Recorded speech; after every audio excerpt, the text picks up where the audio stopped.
You think it's murder? I mean, clearly it's murder. What can I do to help?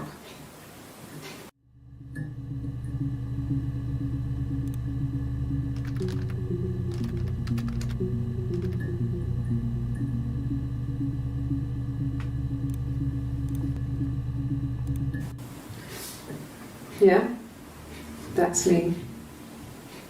But February, I mean, that was months ago. What's that got to do with Simon's murder?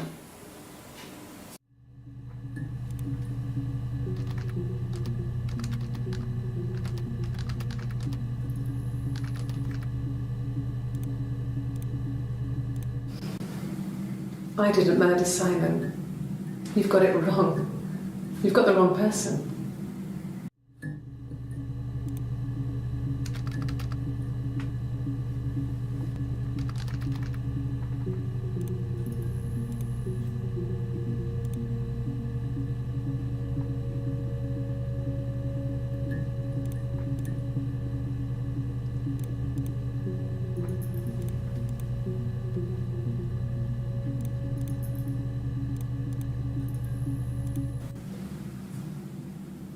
I'd like to speak to a lawyer now. Please. You have no murder weapon. You have nothing. And all these stories we've been telling each other, just that. Stories.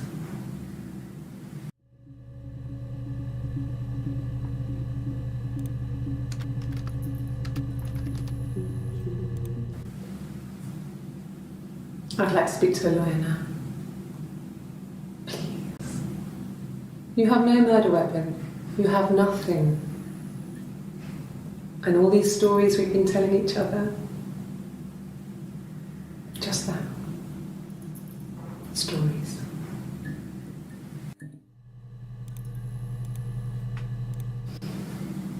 I didn't murder Simon.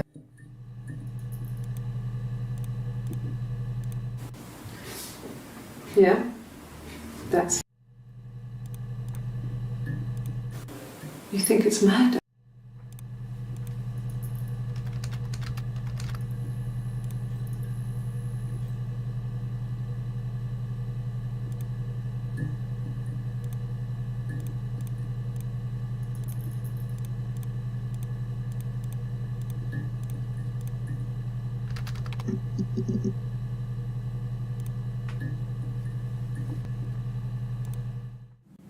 No.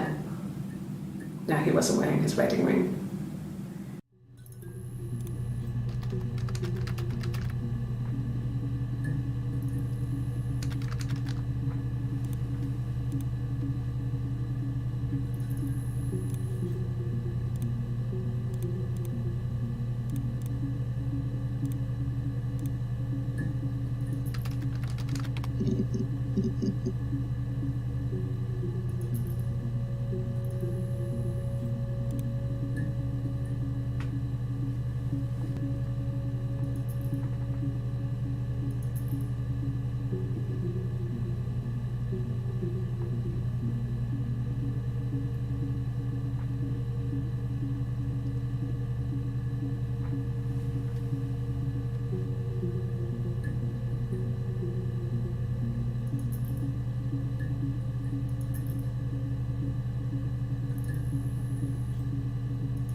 guess you could call it that, but we were both happy to get married. It was a beautiful wedding.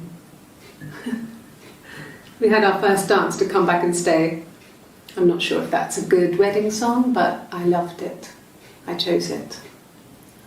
I mean, it was genuinely our first dance. We'd never danced together before. It was probably awful to watch, but I enjoyed it. It felt like it was just me and Simon for that moment. Just the two of us.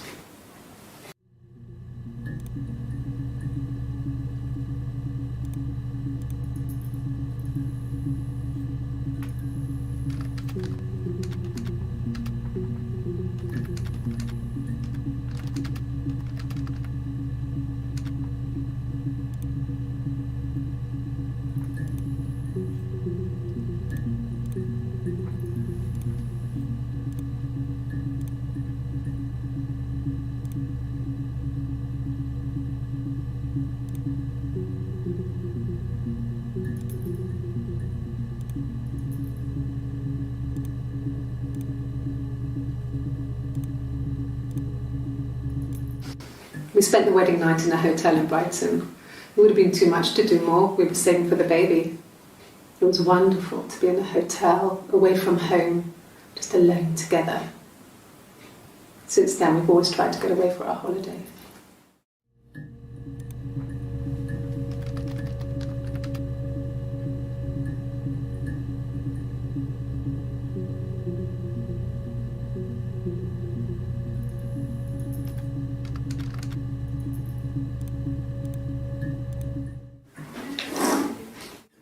Yeah, that's Simon's watch. It was a gift from Eric. He got it this year. It was a wedding anniversary gift. Steel. It would have been Diane who chose it. She has really nice taste. That time, you must eliminate me. I was in Glasgow then.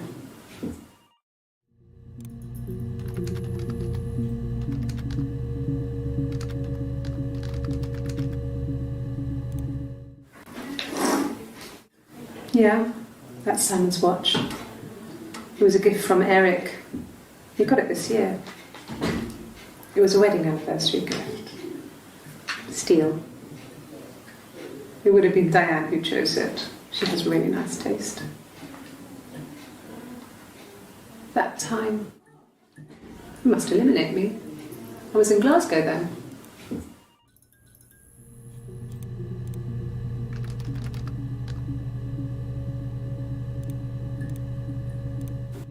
Yeah, we were 17. It was a nice wedding, people said. Simon looked very handsome in the photos. His parents paid for everything, but he's an only child, so it was important to them. It was what they called a shotgun wedding, but if you looked at the photos, you couldn't tell. The dress was beautiful. It looked like Princess Diana's. The train wasn't quite as long though. There's a great photo of the bridesmaid helping to carry it out of the car.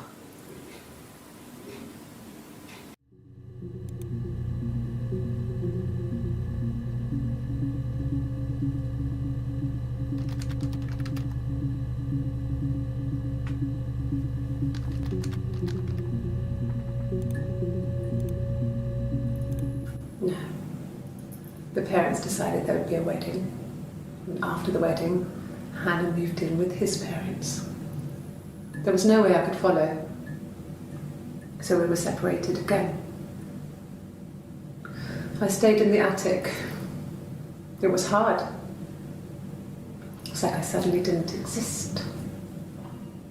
I would sneak out, but in case anyone recognised me, I started wearing a wig. Hannah and I would meet up in the park. I was trying to get pregnant, but I couldn't. I mean, I couldn't do it with anyone we knew, so it was sex with strangers, drunk guys I'd met in clubs, parks and alleyways. I was 17. It felt like I was being punished. But it was Hannah who had betrayed us. I had to stop when one of the guys gave me an STD.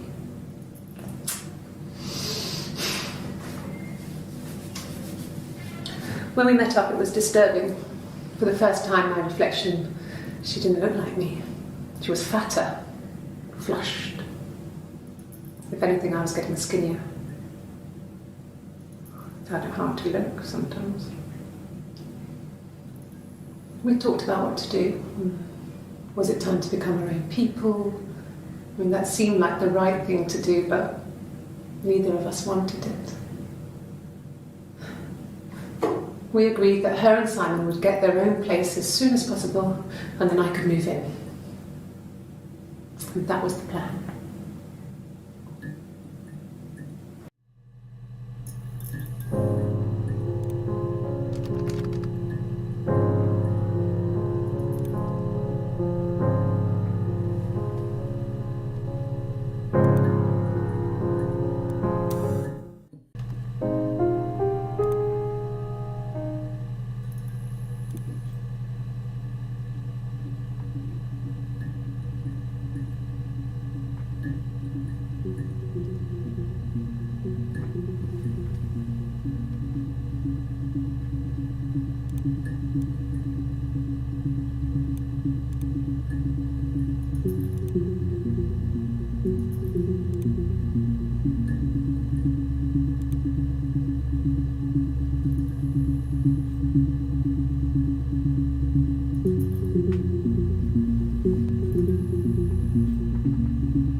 My name is Hannah, H-A-N-N-A-H.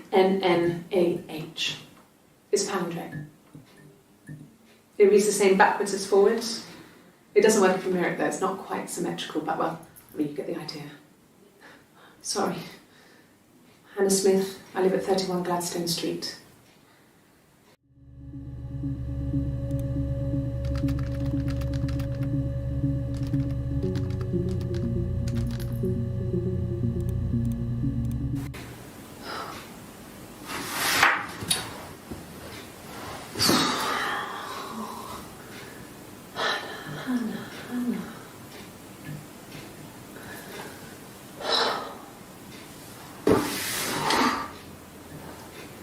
What are you doing talking about Eve?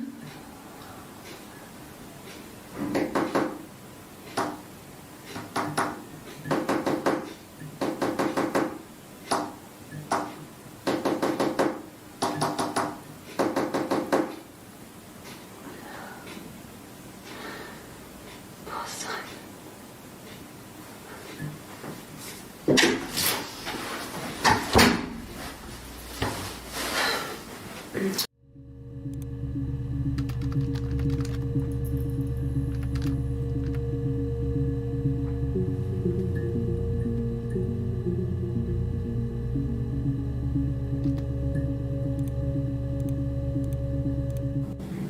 Yes, my name is Hannah Smith.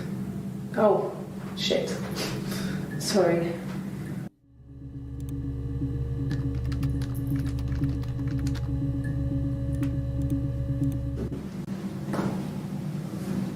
Across the road, where my parents first lived there, was a midwife called Florence. When Hannah was born, I was born at the same time. The midwife was there to help. I'd been throttled by the cord, probably wrapped around my neck by Hannah. The midwife told my mother I was dead. But I wasn't. She wrote all this stuff in a diary. Amazing what people will admit to on paper.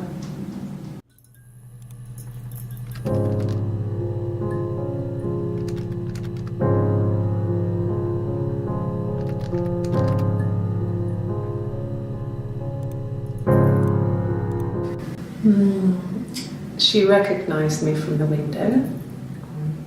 She told me to come inside, and she hid me. They had made the attic into a place where Hannah could play. There was a dollhouse. She hid me up there. No one else ever went into the attic. It was her place.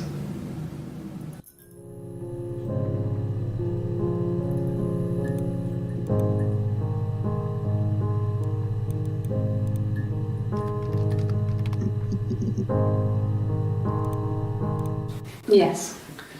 I inherited it from my parents, so it made sense to move back. Me and Simon. Felt like going back to old ways before the pregnancy. Reminded me of being a girl, a dollhouse in the attic, old things. We didn't sleep in my parents' bedroom for a long time. We decorated it as soon as we moved in, but it was another year before we started sleeping there.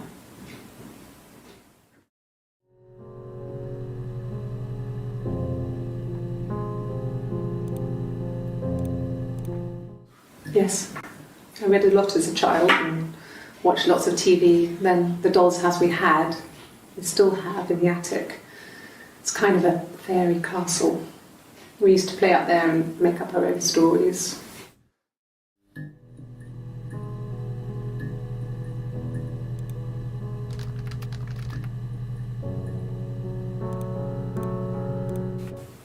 Could the hairs have come from somewhere else? I mean, could they...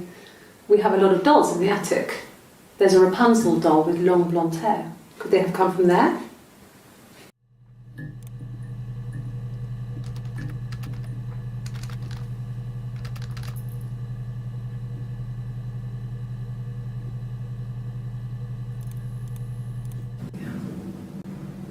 I'm not sure where the dollhouse came from. I don't know if it was given to them or they inherited it. I mean, they wouldn't have had the money to buy it. It was so huge. It must have been taken up to the attic in parts and then reassembled up there. It's a beautiful thing. Wallpaper to scale, little furniture, the lights work, mirrors, beds, big duvets and pillows. We spent hours and hours playing in it, invented all these characters and families who lived there. We wrote paperwork for them all, passports, diaries, and gave them all really elaborate stories. Once, a moth got trapped in there. We'd left a light on. It was making the most horrendous noise. We tried to kill it, but it was tough. We ended up crushing it under a copy of the Arabian Nights.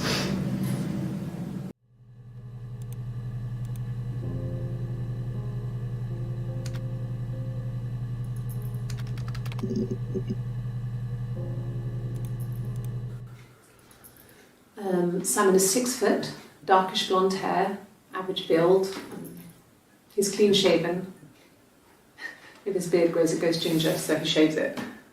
I mean, not that there's anything wrong with ginger hair. I bought a photo. They said a spring photo. This was taken last year on holiday in Rome. It's the best one I have.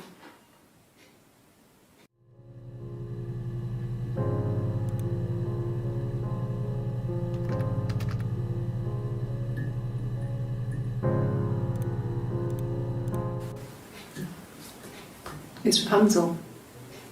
The story starts when she's born. Mother Gothel, a witch, takes Rapunzel from her parents and keeps her locked up in this tower. Rapunzel gets pregnant by the prince, and Mother Gothel is furious, so she cuts off her hair and throws it. Actually, her hair's already short here, so that's already happened. So she throws her into the wilderness, and Rapunzel is reunited with the prince, who's blind. But she kills him with her tears, and so it's a happy ending. Is that too much?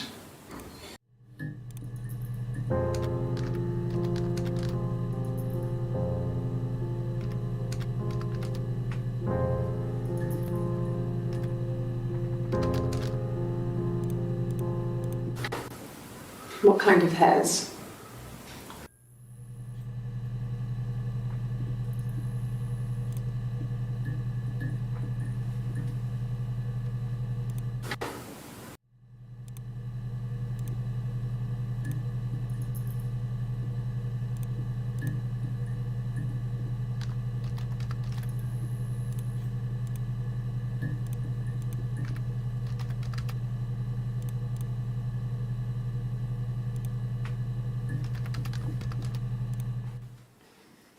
You want me to play something? I'm not the world's greatest guitar player. Okay.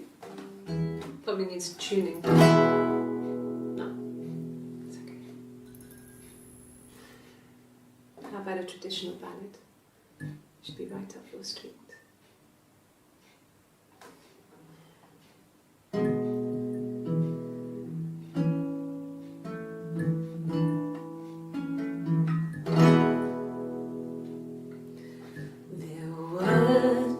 Sisters came walking by the sea. Oh, the wind and the rain. The eldest one pushed the other one in.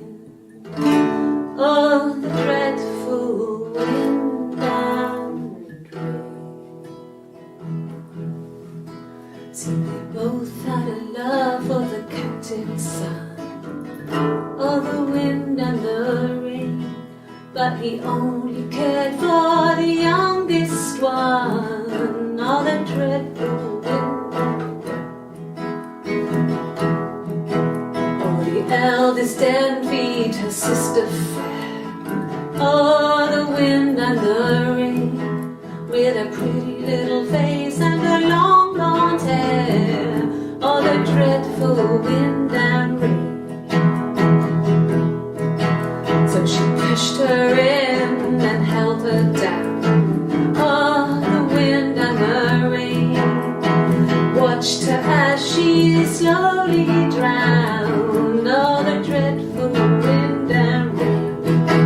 Oh, she floated up and she floated down. Oh, the wind and the rain floated till a ship came by. Oh, the dreadful wind and rain. Out comes the captain's son. Oh, the wind and the rain. Father dear, here swims and swan. Oh, the dreadful wind and rain. And then it gets really weird, so I think that's a good place to stop.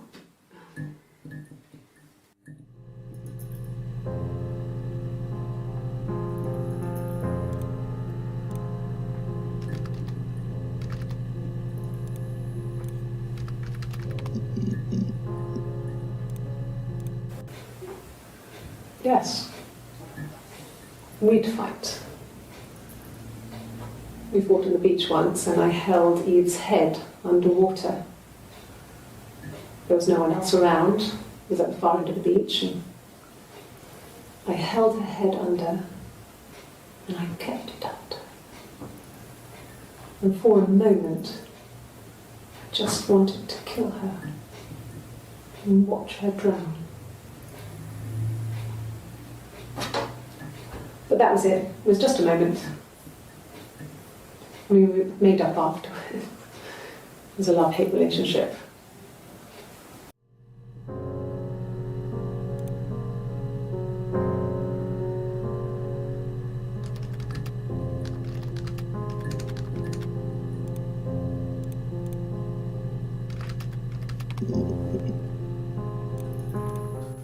No, he doesn't have any tattoos. He has a scar down here near his stomach, past his hip. Cut himself with some glass. That was before, a long time ago. He looks just like the photo. He's not got his glasses on here though. He takes them off with the camera. But he needs them to see properly, you know, when he has to read a newspaper or a menu in a restaurant. Not books so much, or watching TV. He likes TV.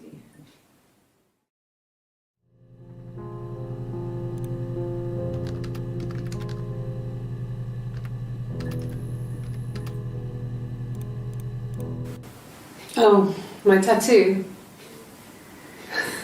I got it to express my individuality. It's an apple and a snake.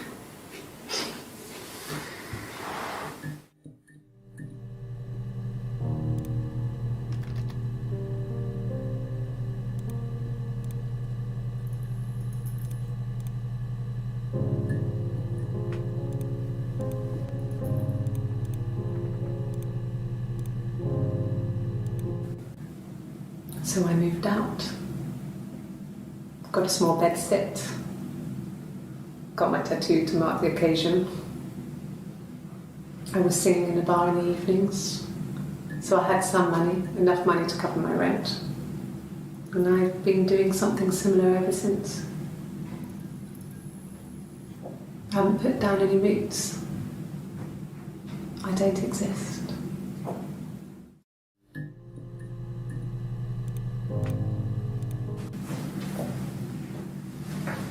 He saw me singing one of my shows, pure chance. Not sure I remember what he was even doing there. Afterwards, I had a drink at the bar and he came over and we got talking. I knew who he was. Obviously I knew who he was, but he didn't know who I was. He was fascinated by the likeness. He guessed my name from my tattoo. Told me it was a palindrome, like that would impress me. I enjoyed talking to him. It was amazing to be able to sit and interact and talk to him after all this time. He didn't tell me he was married. I'm not sure what he was thinking. He later told me it was like he was dreaming. A waking dream.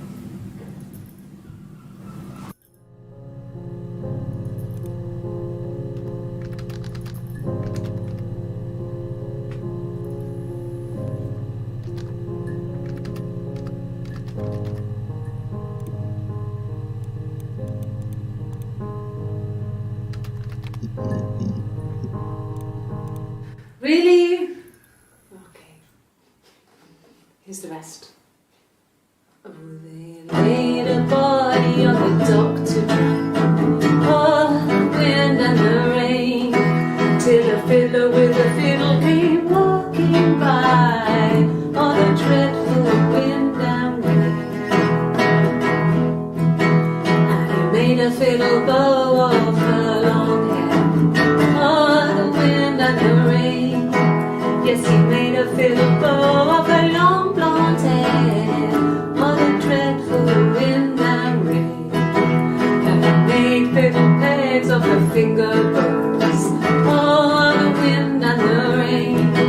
Yes, he made fiddle pegs from her finger bows. Oh, the dreadful wind and rain. And he made a fiddle out of her breastbone. Oh, the wind and rain. The sound could pierce a heart of stone. Oh, the dreadful wind and rain. But the only tune that the fiddle could play was oh, the wind and the rain. Yes, the only tune that the fiddle could play was oh, the dreadful wind and rain.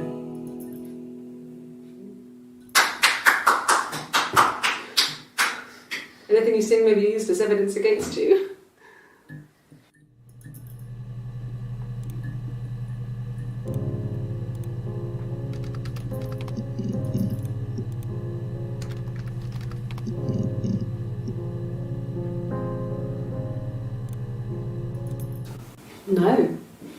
No, Simon didn't play guitar. He wasn't very musical. He liked to listen, but he was tone deaf. Yes. Yeah, it's my guitar. Yes. Yeah, it's my guitar.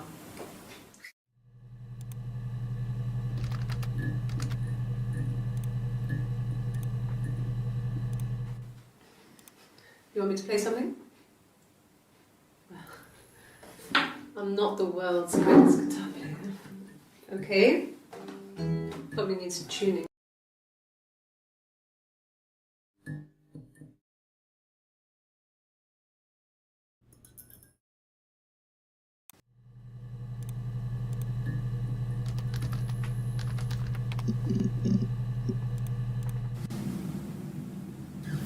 Hannah had a miscarriage. This was late in the pregnancy and it left her infertile. Felt like the universe had corrected its course. We were aligned again. But Hannah and Simon were still living with his parents. They were married. Simon had a job at the Glaziers now. Eric had given him a full-time position after he left school. And then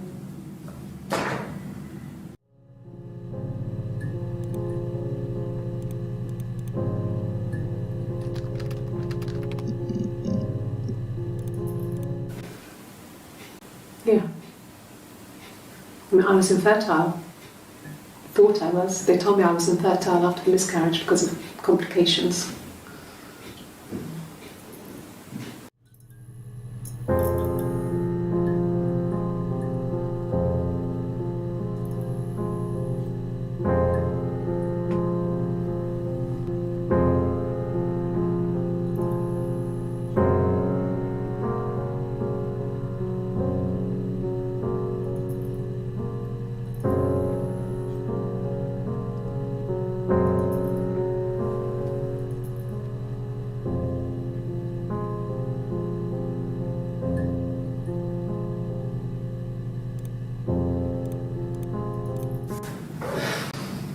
I think it was that time, the first time at the house, in his bed, that I got pregnant.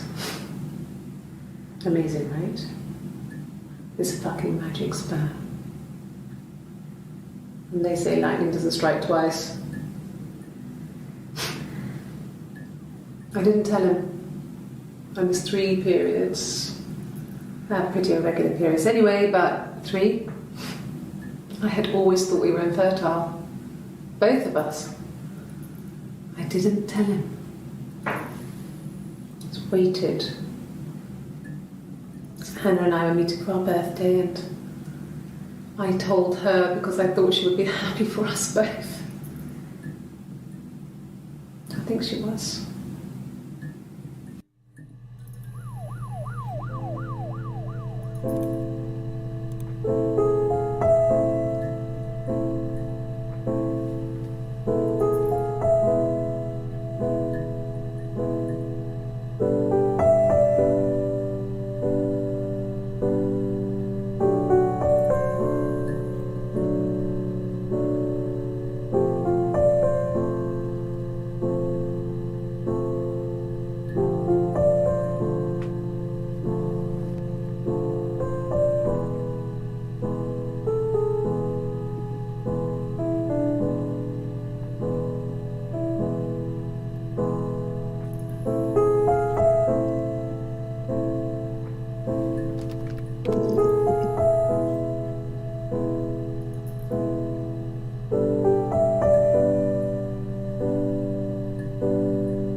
Really?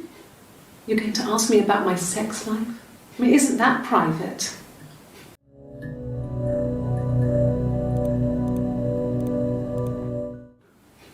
Are you married?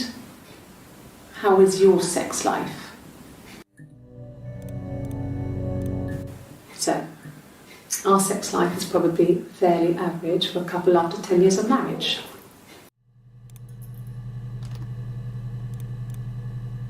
No!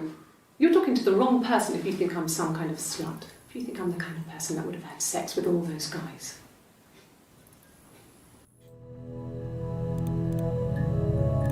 No. I was 15. Carl was older. 17, I think. I was really into him, regardless of how he actually behaved. Lots of drunken teenage sex. We did it in a church once. Stupid. So he got tired of us and we split up after about 6 months. It was sad, but those early experiences, they help you realise who's really important to you, you know? Family.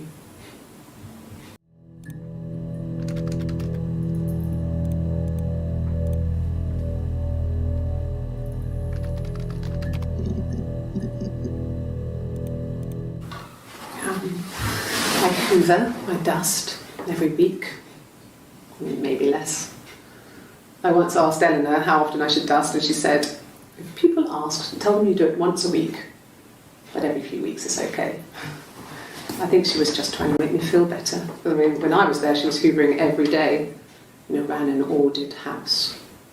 You know how that generation is, putting on a brave front. She has secret stashes of cigarettes. Doug doesn't even know she smokes. When I was there, I saw her. She has these sort of porcelain vases, ornamental, next to the Reader's Digest books. Cigarettes inside. And she still has them. I mean, last time I was there, I looked in a vase. There was a fresh pack. I mean, all those years of marriage, and she still has a secret like that.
Simon was very moral about that sort of thing. He wouldn't just walk out there and sleep with anyone. He wasn't that kind of guy. He took his marriage very seriously.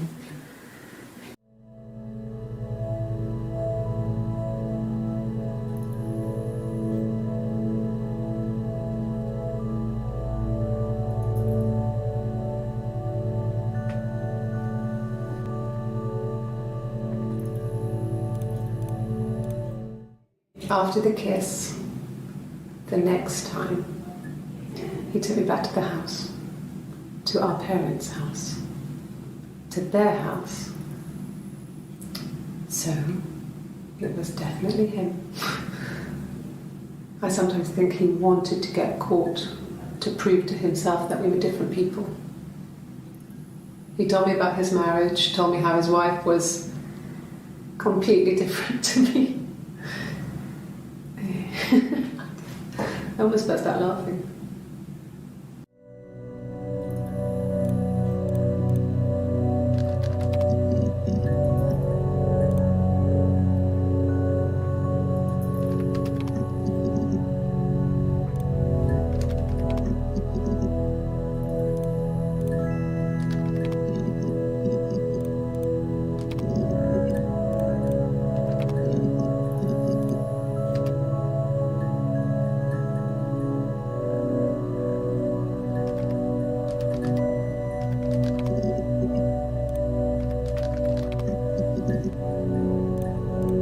An affair. Simon wasn't having an affair.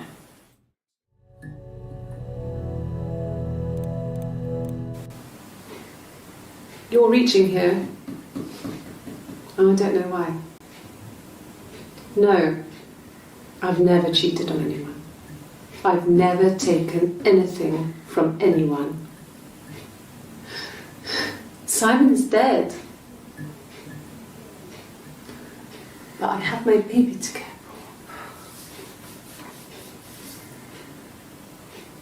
for. Why are you trying to make me sad?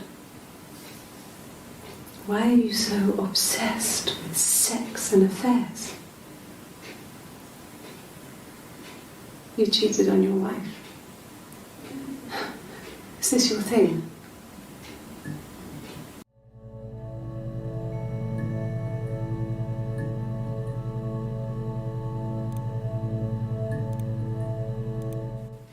What did your wife do? She didn't kill you. You think I killed Simon because he was having an affair? Well, I didn't kill him. I wasn't even there. I was in Glasgow worrying about whether my baby was still growing inside me. I mean, why would I kill Simon? I loved him.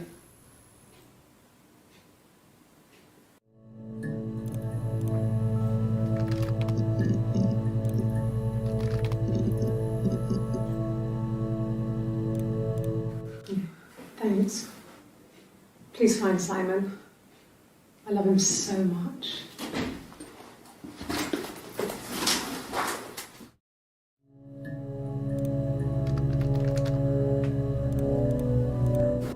No. I mean, everyone loves Simon. He was so nice to everyone.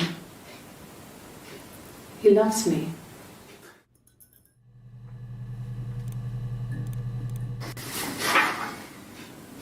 Cute. You must love them very much. What ages are they?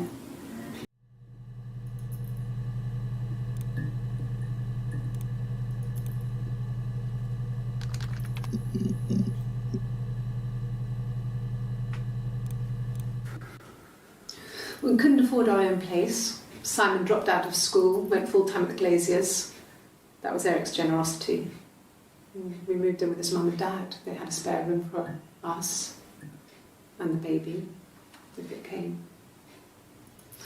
It was a nice change, time to myself, living there for those months, full of hope.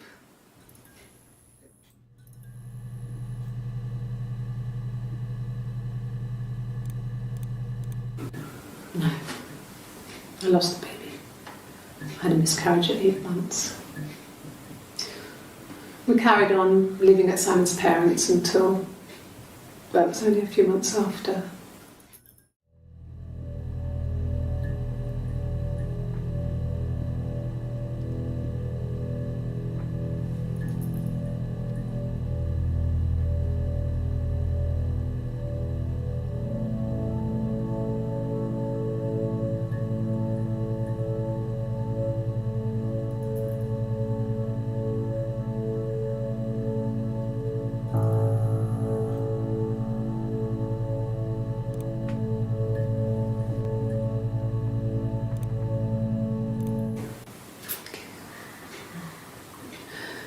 It was after dinner. I'd spoken to Sam's parents on the phone. I looked up for an early night and I suddenly had this thought. I think it was something his mum had said. She'd been speaking about old stuff, sad stuff, about when we lived there, about the baby. There's some boxes in the cellar, nursery stuff we never needed, and I never had the heart to throw out. And I suddenly remembered that when I'd looked down there the week before, those boxes, that pile was in the wrong place. I went cold all over. I went down there with a torch and went straight to the back, and that's when I saw the bin bags. Pulled them open, saw the body. I screamed, and that's when I called the police.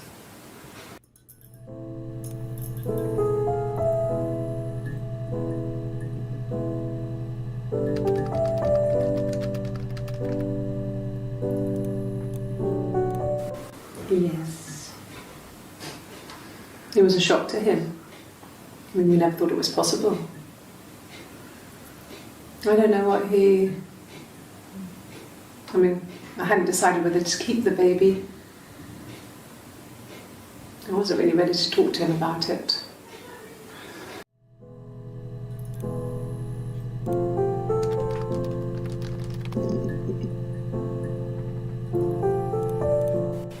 Then my parents died. It was the worst year of my life. A miscarriage and then my parents.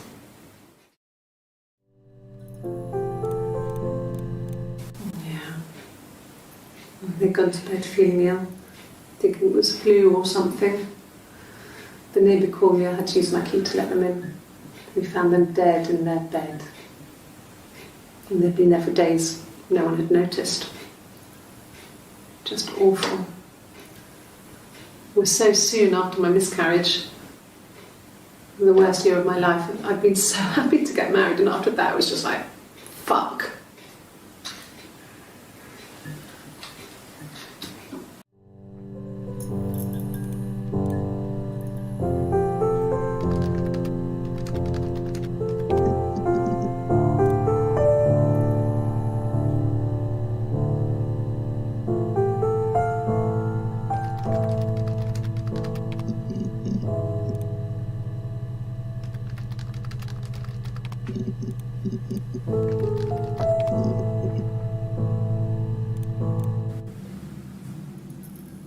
I'd like to speak to a lawyer now.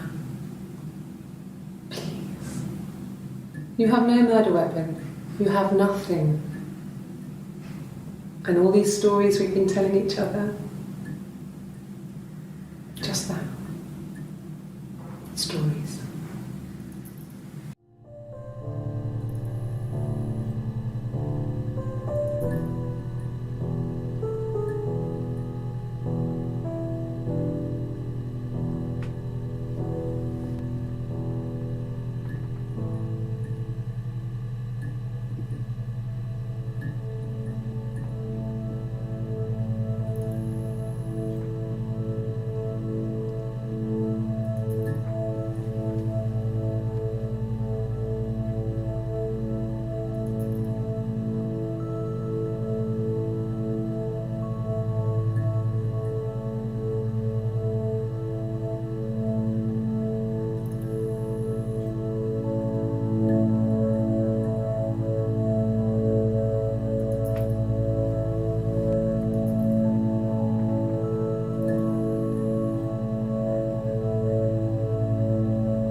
it wasn't the present so much. It was one of those arguments that had been simmering for a while.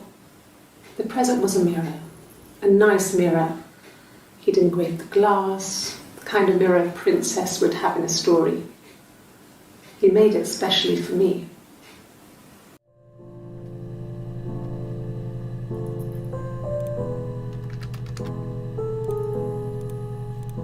Yes, like a story. A beginning, a middle, and an end.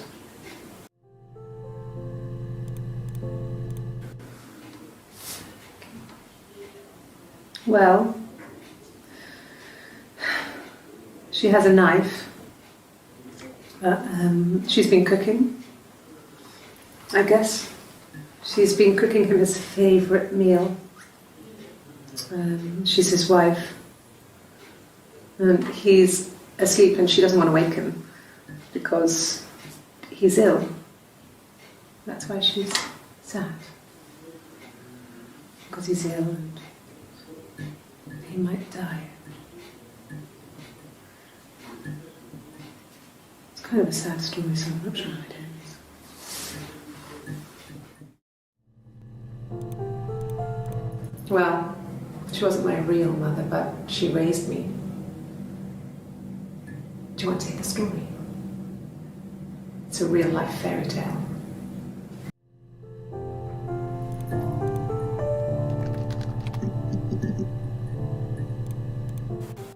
Okay. There's a girl and she's staring out of the window. She's sad. She's trapped. She's here. She's looking out the window because her mother won't let her out.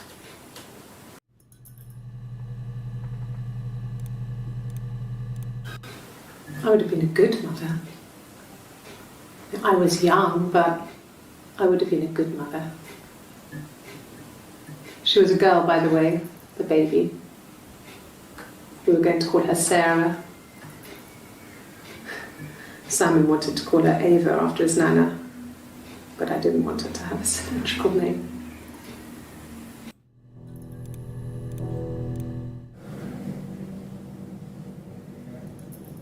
My mother called me Eve.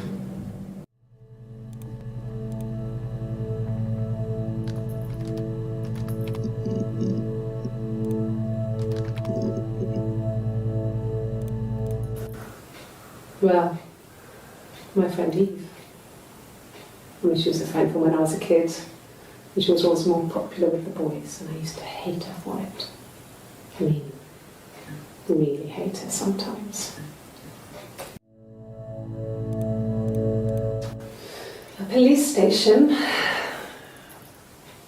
Yeah, when I was young, we ran away on my birthday.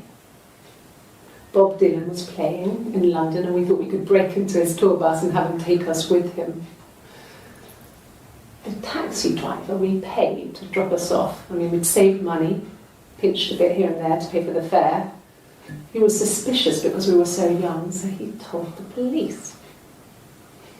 So they came and picked us up and took me back to Portsmouth. My mum picked me up from the station. But I blamed everything on my friend Eve. So my parents let me off.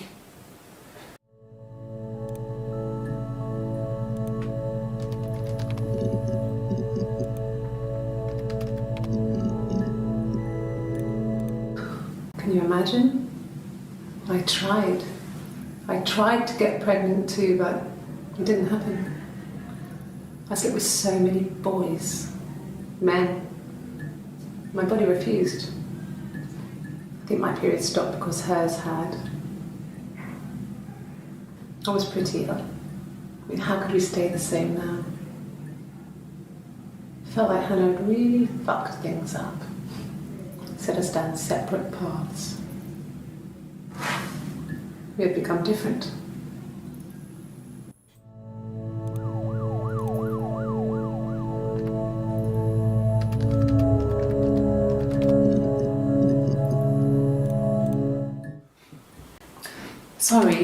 Sorry.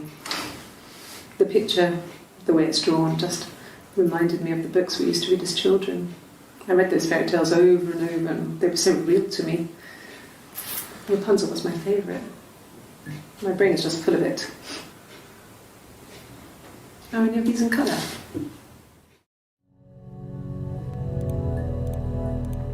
And the Glaziers. I worked there some weekends and Simon had a part-time job there too. That was Eric's generosity. He was always good at helping out other people's children. Simon was quiet, more thoughtful than the other boys. Even then, he had a sense of craftsmanship. Wasn't always rushing stuff. Boys that age are just running around like headless chickens most of the time. Yeah. Plus, he had that look. He looked like a fairy tale prince from one of my books.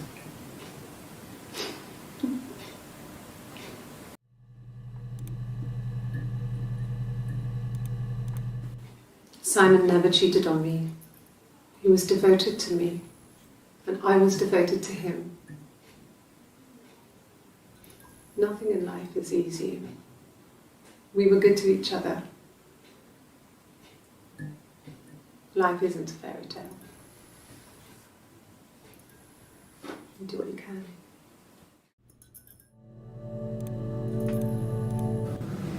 Fairy tales. Stories about lost princesses, evil witches, magical mirrors and lost children. So you see, even before I knew the truth, I'd found it in those stories.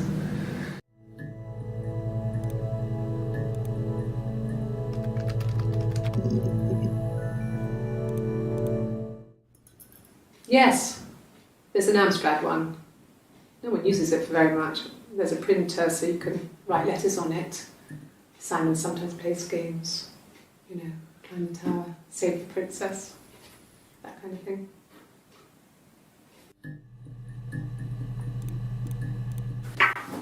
Let me see. Yes. I drove in here because I remember, well, I went over the river, and then there was a church there. Yeah. And I probably parked, well, I remember seeing a street sign called Princess Street. There it is. Yeah, so I'm pretty sure it must be this one. There.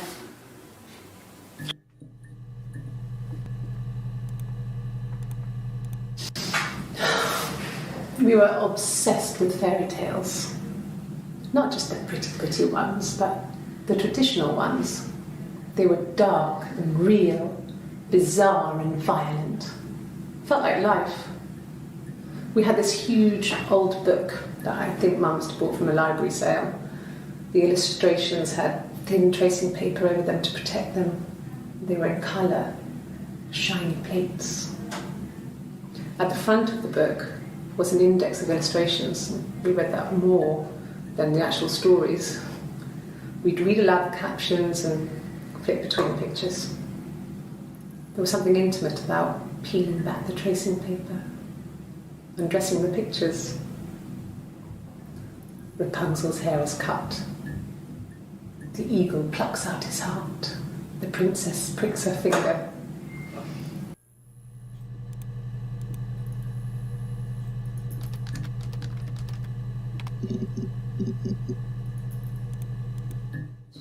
Did I pass?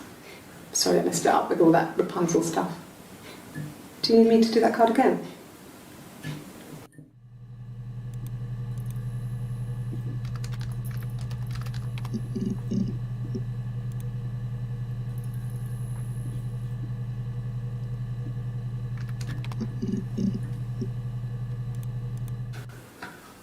Well, a week or so ago.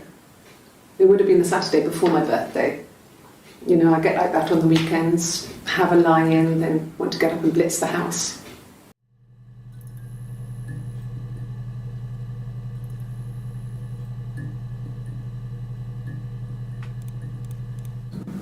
Yes, I'll take a lie detector test. I've never taken a lie detector test before. Does it really work?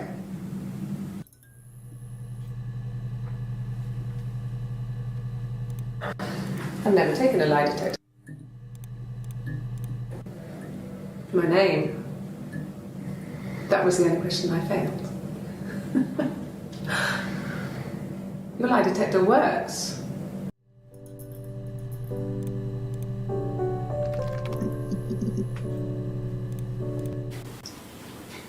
Okay, you got me. I'll confess. We were there. It was a dirty weekend. Simon was going to expense it, pretend it was a business trip. I used a made-up name. We stayed at the hotel, had room service, didn't leave the room, had a great view of the river, and you could hear the church bells. Like you said, it was very romantic.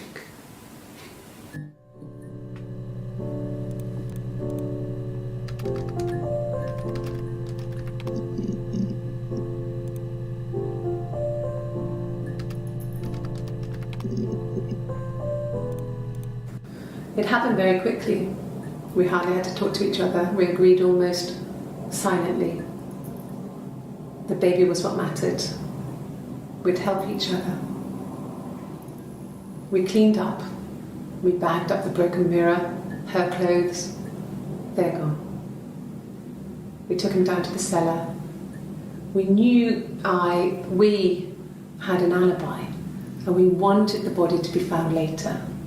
We wanted to have suspicion on us so we could then disprove it rather than have it linger. Better to keep the body in the house than risk being seen with it. The watch, that was my touch to make sure the alibi stuck.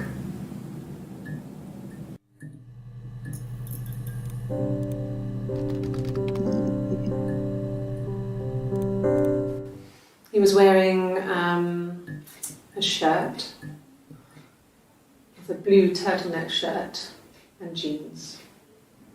He has a watch, it's a really nice one. That was a gift from his boss, Eric.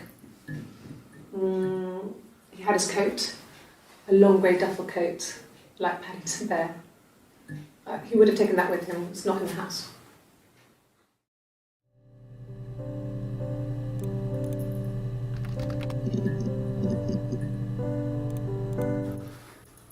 So, it was Friday evening, we had an argument, he left.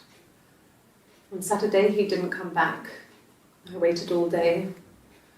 He was supposed to go help Eric out with something on the Saturday afternoon, they had a job, he didn't show. So Eric was ringing on the phone.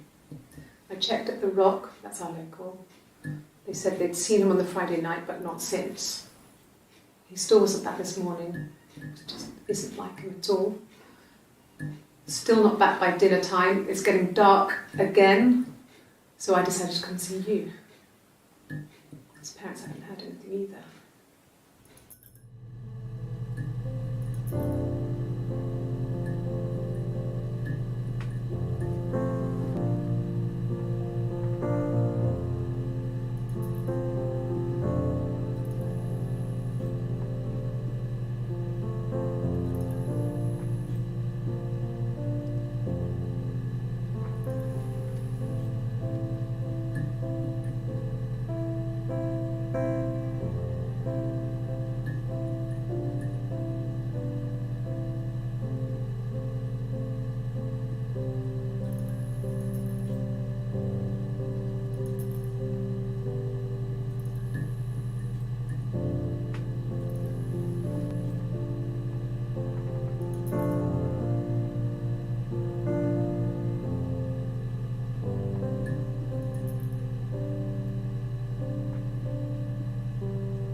Yes, there's a car that we share, a Cavalier, and a van he uses for work.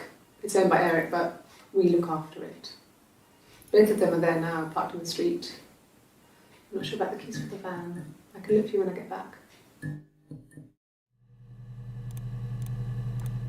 Yes, that would be in his wallet. It's a Visa, a silver one.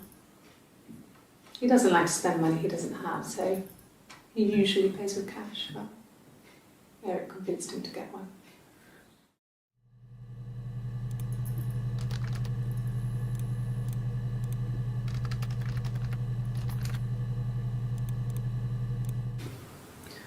Eric was like an uncle to him. They were pretty close. They spent a lot of time with each other, especially when they have to go to conferences. Have you met his wife, Diane?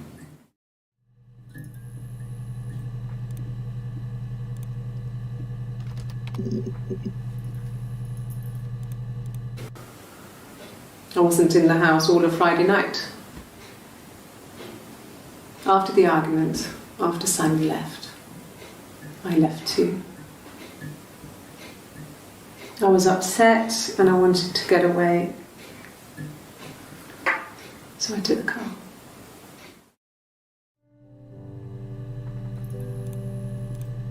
I got in the car and I drove. I just kept driving north, just kept going, just wanted to get as far away as I could. When I finally stopped, I was all the way up in Glasgow.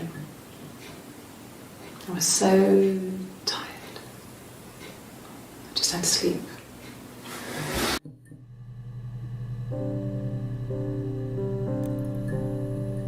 I got in the car and kept going, just wanted to get as stopped.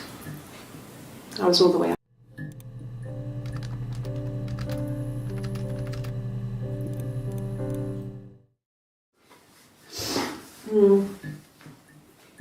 I left the next day, Saturday. I slept for a few hours in the car. When I woke up, I came straight back. Simon wasn't returning my calls and I wanted to try and make up. I got back to the house and Simon wasn't there. And Excuse me. Is there a bin?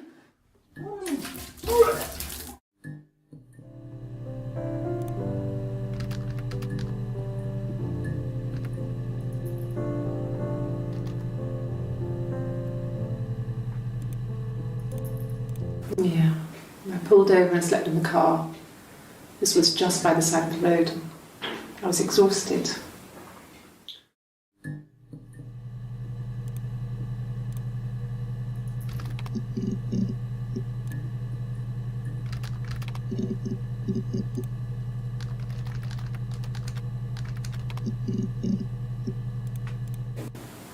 Yes, I'm fine. I won't be sick again. This happens some days. I'm pregnant. It's morning sickness.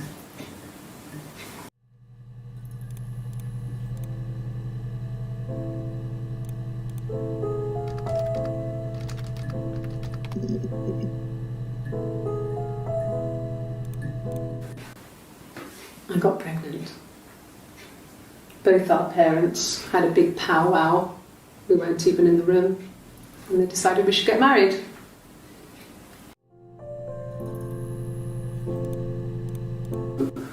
No. Well, yes. He found out on my birthday. I told him I was pregnant.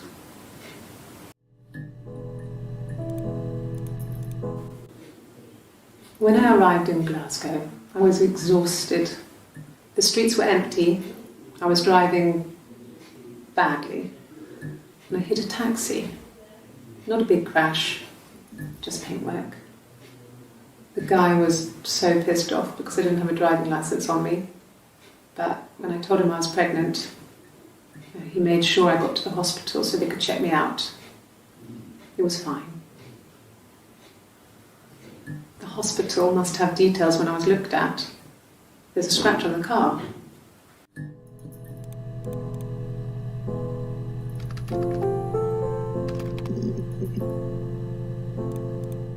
Yes.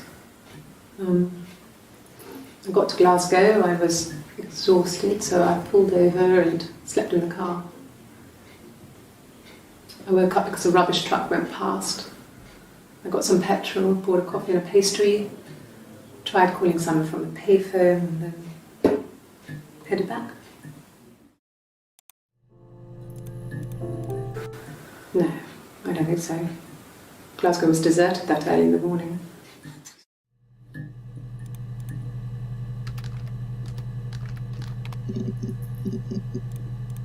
Ask the hospital. I don't see how it's hard. We've established I was in Glasgow when he was killed. You've spoken with the hospital.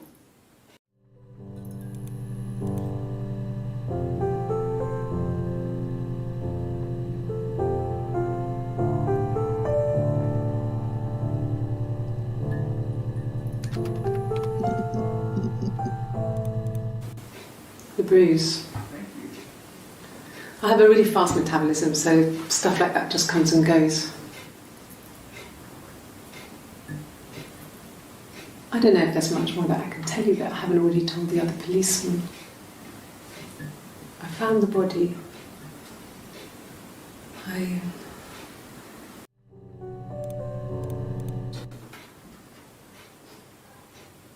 His body did not real. And his throat. It looked like his throat had been cut. And I didn't see his glasses. He has these thick glasses.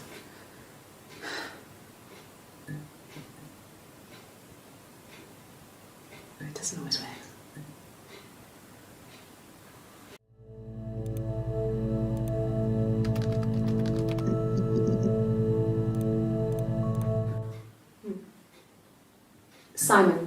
Simon Smith.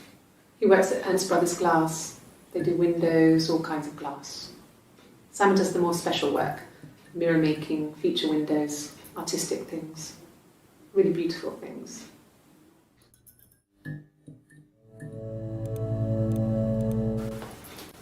Look, on his clothes, that would make sense. He made it by hand. I mean, he brushes the silver onto the glass. It's not how they make mirrors these days. I mean, he made the mirror and he gave it to me.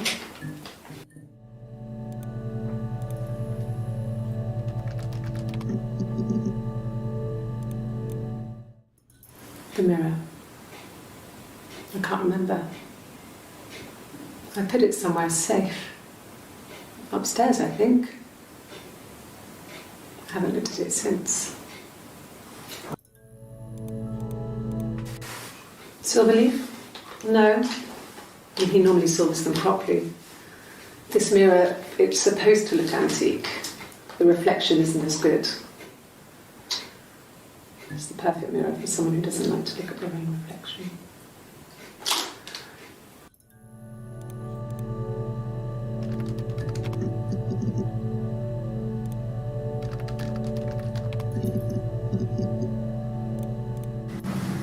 Florence raised me in her home. I never left it. She kept me out of sight. It wasn't odd for people to see a midwife with a baby, carrying in supplies, washing nappies, that sort of thing. I never knew any different. I grew up looking out of my window and seeing her across the road. I thought it was like a reflection in the mirror. She was me.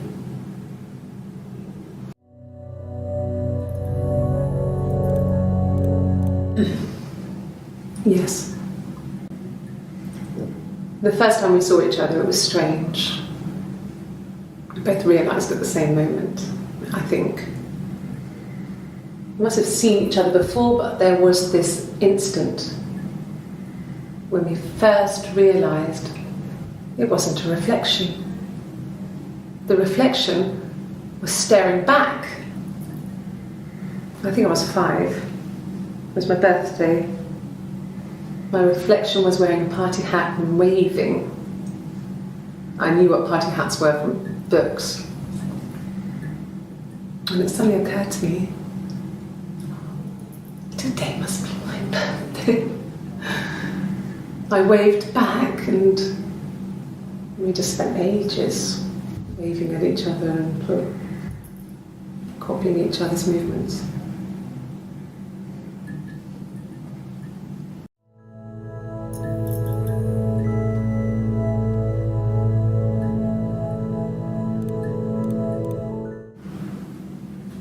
Mother wanted me to grow my hair long, but I kept cutting it myself.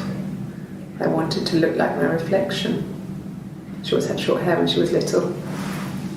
Mother would hide the scissors, but I would find a way. Cut it with a bread knife, something like that. My reflection would always leave her house and go on adventures, but I never could. Mother taught me at home, and I had books and TV. Oh, TV was magical, but it was only on when it wanted to be, so I spent a lot of time reading books.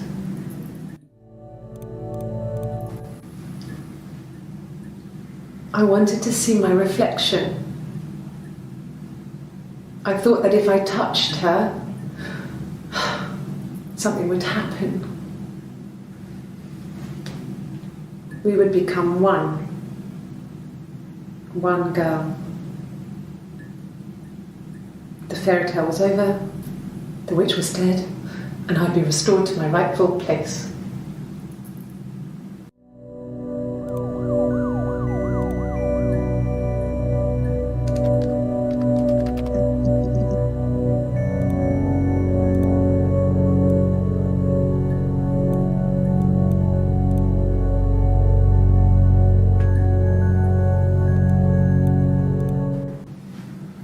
Florence took me home with her.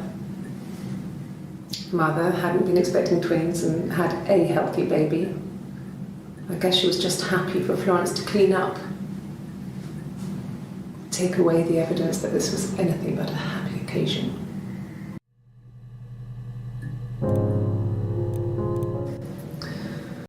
Florence was a warm, kind person, but she was broken, I guess.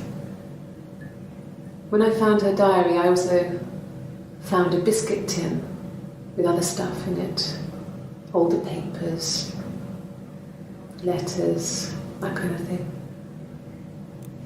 Her story wasn't there. I never really spoke to her about it. I was far too young to really understand, I guess. I just put it together later, once I was older. She had loved children, planned to have a large family, but her husband died in the war. And that was back when you married for life. She never felt like she could marry again.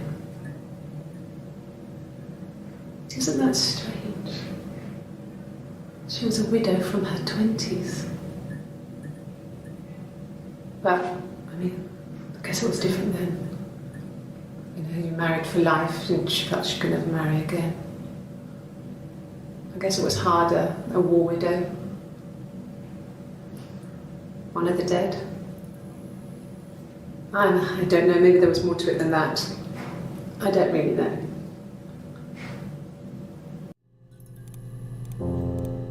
No, it was just me and her. Eve was the name they were going to call their first child. They talked about it and were going to try when he came back. Florence's family had a history of firstborn girls, so they were convinced it was going to be a girl. It's hard to know if this is all true. These are stories I remember that I read when I was a child. Maybe I misread, maybe I misunderstood. Sometimes it's hard to remember what happened last week.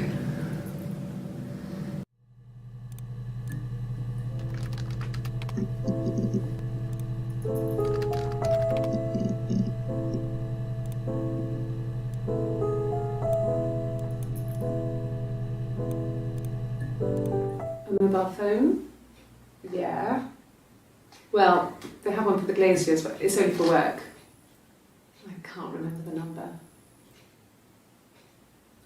Oh, it's in the kitchen. I saw it plugged into its charging cradle.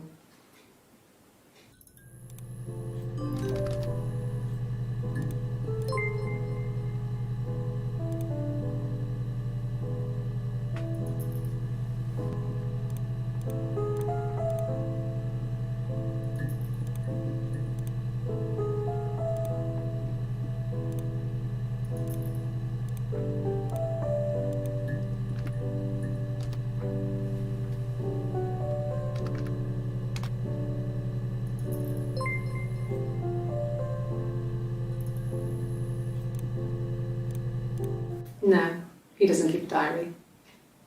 That's my thing. I've kept one, well, as long as I can remember, since I was a girl. It helps make sense of my day. And when you're forced to put something into words, it just gives you perspective. Everyone's on the same page.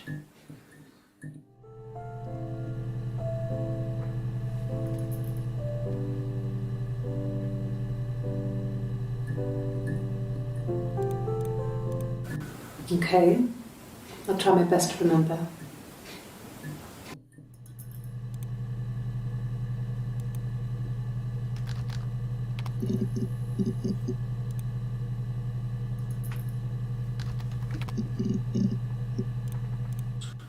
He has a wallet, a huge, silly thing, leather, real leather, I think. He packs it full of stuff, business cards, receipts, lottery tickets. He always carries it in his back pocket. I think that's why he's got a bad back. He sets the discs. I haven't seen it, so he must have it on him. He always takes it out of his back pocket before, when he comes in, if he's in the house.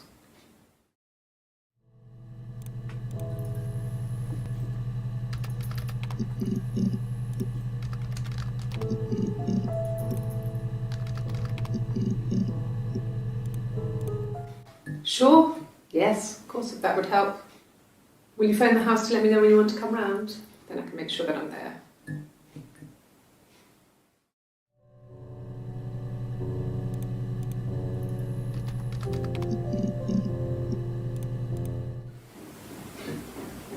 I wasn't in the house.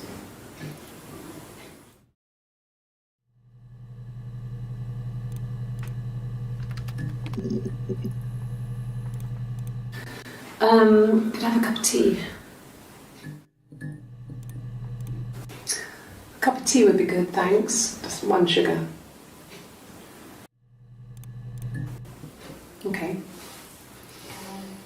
I parked up on the street. It was busy, so I had to park down the end of the road. Walked up, knocked on the door, no answer. I took my keys out of my bag and unlocked the door. The main lock was unlocked. You can tell because the key doesn't turn when you try to turn it to the left.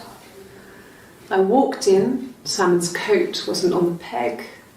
I couldn't see his shoes in the shoe rack. I shouted out. I walked straight into the kitchen because he usually sits in there to have a cup of tea and read his paper, but he wasn't there. I touched the kettle. It was cold. I looked quickly in the living room. Nothing. So I walked upstairs to the bedroom and he wasn't there. I didn't search for him because it was pretty clear he wasn't there. I had a shower. The phone rang whilst I was in the shower. I didn't answer it. I think it was Eric. Then I was just exhausted. So I lay down on the bed and I fell asleep, though I didn't mean to. I woke up a couple of hours later and I was surprised to see no one in the bed next to me. And then I remembered where I was and what had happened. That's when Eric called again. This time I spoke to him. Then I called Doug and Eleanor. And then I decided to come and see you. That enough?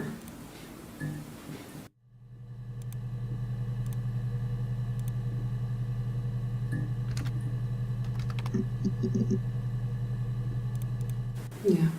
I've been round to Doug and Eleanor's and they're very worried. I feel sorry for them. I got a job to contribute, you know. Doug knew someone and I got a job as a dinner lady at the primary school. They said it didn't matter if I could cook or not, just don't poison the kids. So you see, it's always been complicated between me and Simon. It's never just been the two of us, there's always been pressure.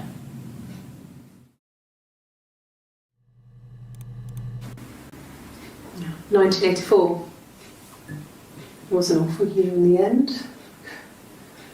We were living at Doug and Eleanor's. I lost the baby at the end of spring and my parents died in the summer.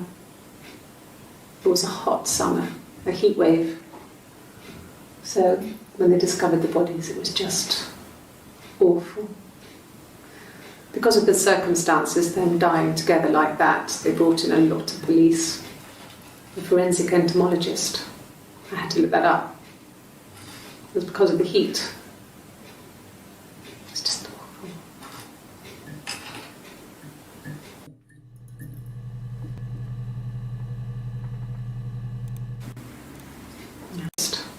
I had to look that up.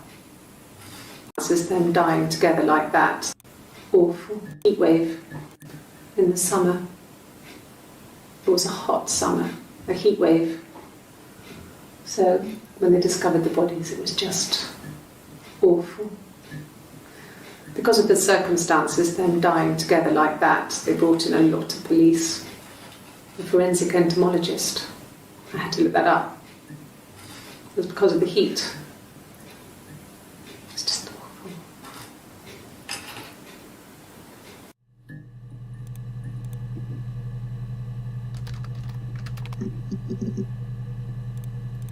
Yes.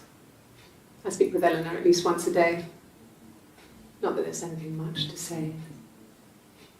It's more just...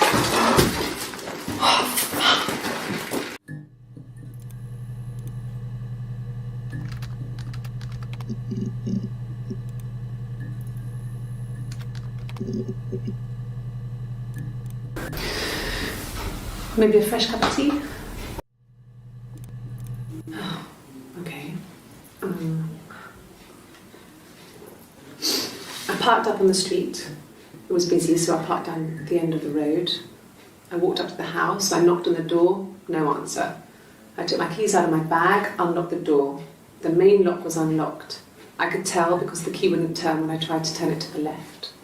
I walked in. Simon's coat wasn't on the peg. I couldn't see his shoes on the shoe rack. I shouted out for him.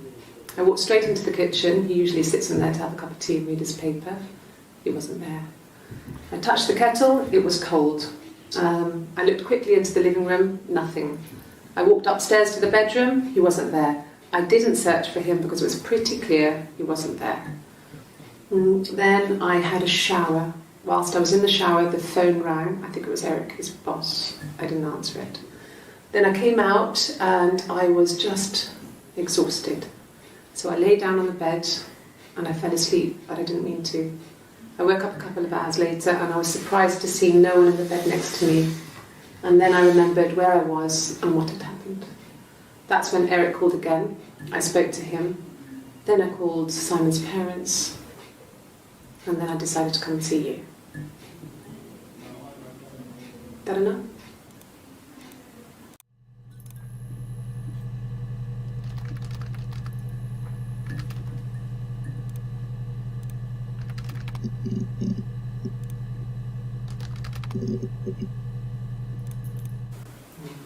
Diane is really nice. She helps out with the glaziers, organises the Christmas party, that sort of thing.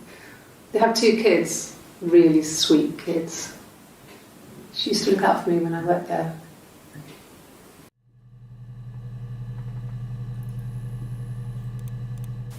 I mean, not really. He would go to the pub. He had his drinking buddies there, but no one ever really came back to the house. Sometimes Eric, his boss, and his wife would come over for dinner. That would be us returning the favour. Diane is a really good cook, into her trendy ingredients. And the last time Simon cooked something off MasterChef, he got the recipe off Ceefax, and I did my Lloyd Grossman bit, commenting from the sidelines. I had to find fennel from the supermarket. Have you ever eaten fennel? Simon and Eric arguing? No, I can't imagine they'd be arguing. They get on so well. Unless it was something to do with work. Maybe Simon was being too much of a perfectionist. But I don't know. You should ask Diane.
Okay. I've given blood before. Do you need to take that for your records?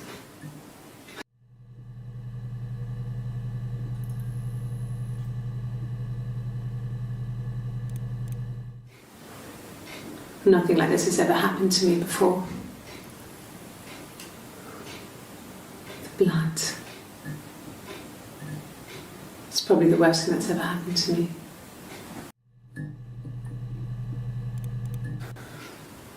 Well, fine, considering.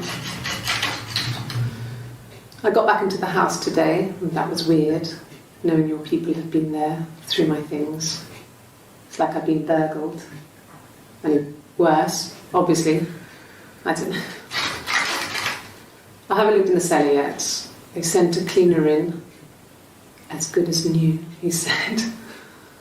But they had to throw some stuff out. Couldn't get the blood out. And I'm still waiting to hear from the coroner so we can get a date set for the funeral. It's going to be a cremation. So,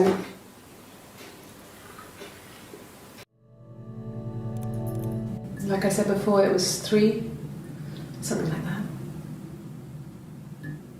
I walked in, saw Simon, was on the floor of the living room. His throat had been cut. There was a lot of blood.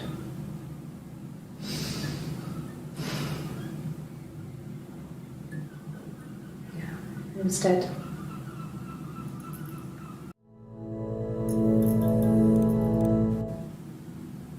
She was sat behind him.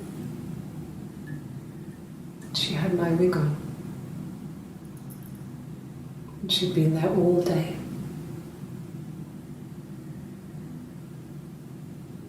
And she had blood on her.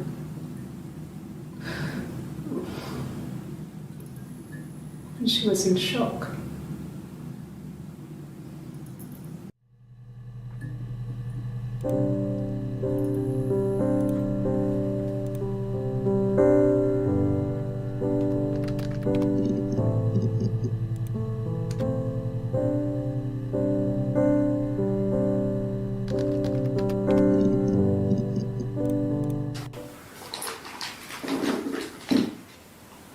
On his throat. How? Her story is that she'd waited for him to come back. She put on my wig, some of my clothes, pretended to be me. They talked. She'd enjoyed being me. He said he wanted to be with me. Then he took out a present, another mirror, just like the one he'd given her earlier. That unique present. She went crazy, smashed the mirror. They argued, screamed. He hit her. So she grabbed a piece of the mirror and just swung it round. She cut his throat clean open. She'd only meant to scare him off.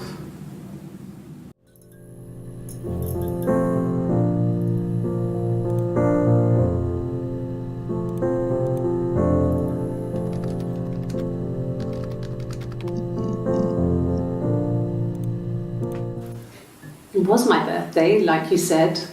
We were going to have a meal at home. We had our meal. He gave me his present. I guess I didn't like the present. From when I woke up. Okay. I woke up. Simon was already up and he made me birthday breakfast of Eggs Benedict. We both had to go to work, so we saved presents till later. I got to work, had some birthday cake, children sang me happy birthday. Then I came home. The birthday meal was a takeaway, and Simon gave me his present, which I didn't mind. And after that, we talked about the baby. It turned into a big argument. Simon left. I was furious. I wanted to get as far away as I could and get some space to think. So I left.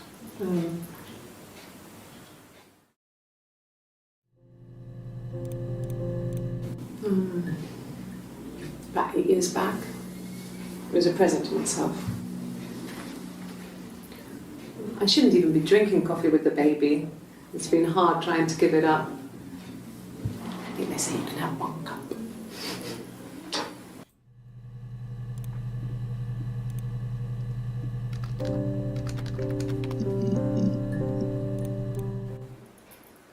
Black coffee, thanks. No sugar. I'm sweet enough as it is. No.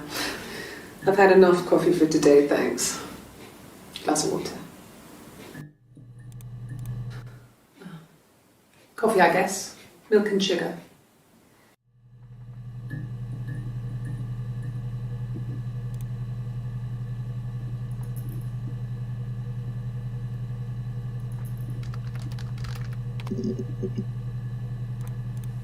Yes, that's my birthday. Not one of the big ones, but I guess you can see that.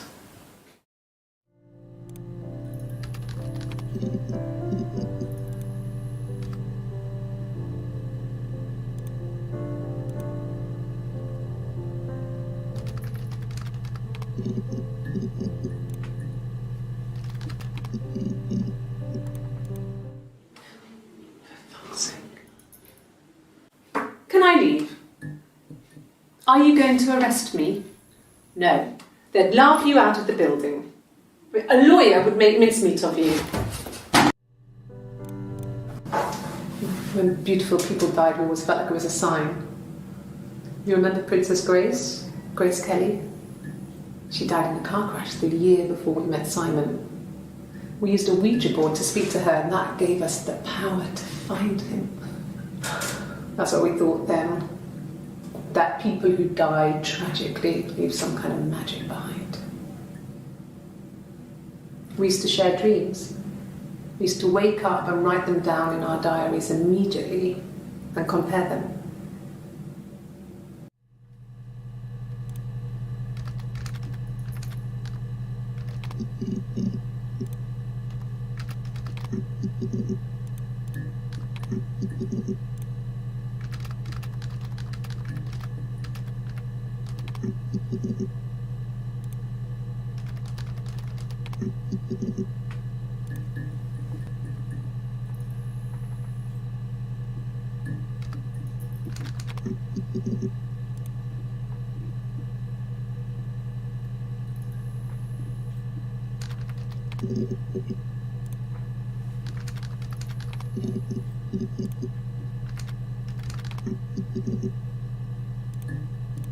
Bruce?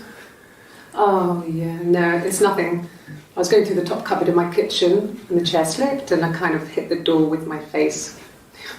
I mean, it hurt like hell.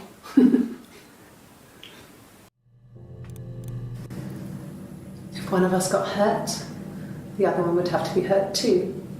A grazed knee, a bruise. When I lost my tooth first, we had to pull our harness to match. Once, I slept with a boy who was seeing another girl. The girlfriend came up to Hannah the next day and punched her in the face, gave her a huge black eye. That night, she had to do the same to me. But she almost went too far. I couldn't see out of that eye for days. She snuck frozen peas up for me from the kitchen. So much of our bodies were synchronised anyway. We started our period on the same day. All our childhood diseases, stomach bugs, nits. Differences? She's a better driver than me. She passed the test for us. I tried to take it and nearly crashed the car. Learned that you can't rely on confidence to get you through everything. She is the shy one. She was especially shy around boys. If Hannah liked a boy, I would have to pursue him. It was that way with Carl. Hannah met him first. She had such a crush. I let him take my virginity after a night that his band had played at. It got difficult. When I was with Carl, we would have sex, but Hannah couldn't let him see she was a virgin. She had lots of excuses. After a while, we decided that I should take Hannah's virginity. It's not that different to a bruise, pulling a tooth, a graze. We used a hairbrush. After that, we took it in turns, though. I was always the one who seduced the boys. Until Simon.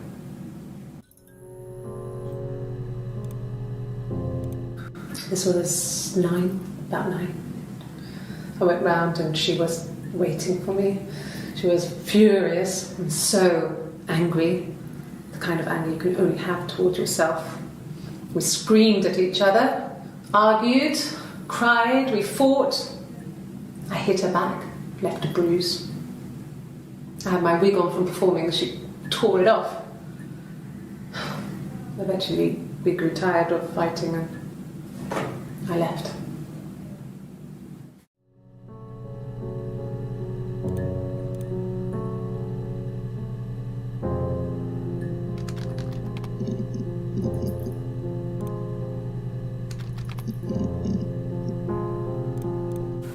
A wig? You mean... What type of wig? I've never worn a wig. What kind of wig? No, I've never worn a wig. What kind? This other person doesn't exist. I don't know what the blonde wig is, but it could be anything. Have you looked at the cat flap?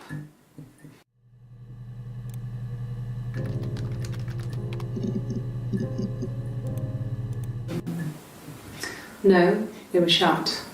Most of the windows are really hard to open anyway. They're stifling in summer. They were painted over by my dad. Could have left a door open accidentally. Or there's a cat flap in the back door.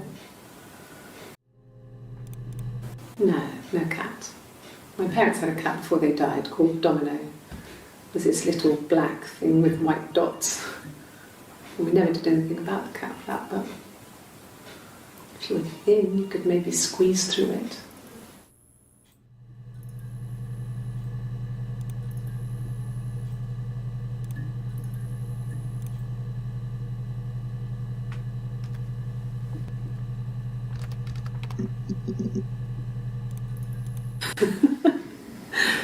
Was he my first? No need to be so coy. No, he wasn't my first. That would have been Carl. He was a local boy in a band. He was a bit of a shit, but he was sexy. We were 15. Family. So, Carl fucked off, and then there were other boys here and there, and then Simon.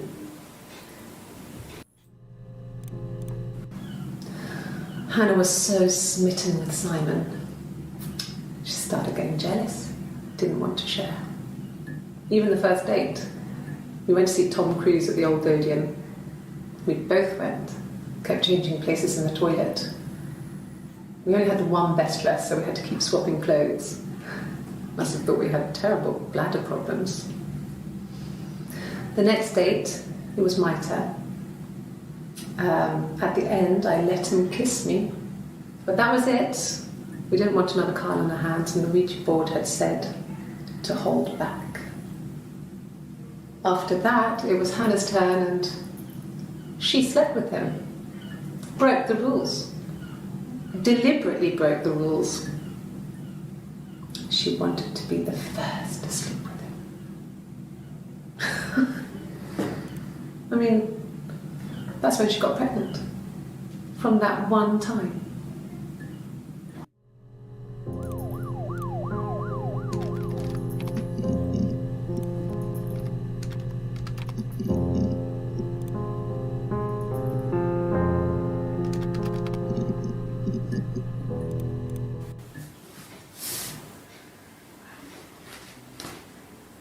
Okay, she's being chased. They're trying to catch her because she did something bad. I guess she broke the rules. Or maybe they think she did something bad. Maybe it wasn't her fault. She looks scared, not guilty. Maybe it was mistaken identity. Did they catch her there? I don't know.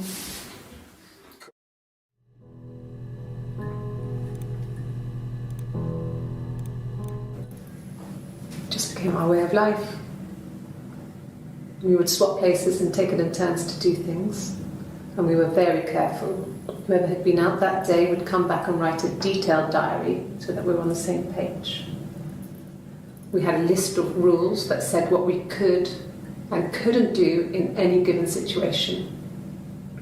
It was exhaustive. We lived a second life through those rules.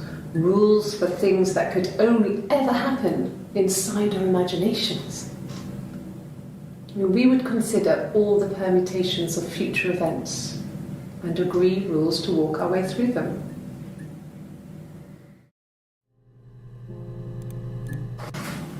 It lasted about 6 months.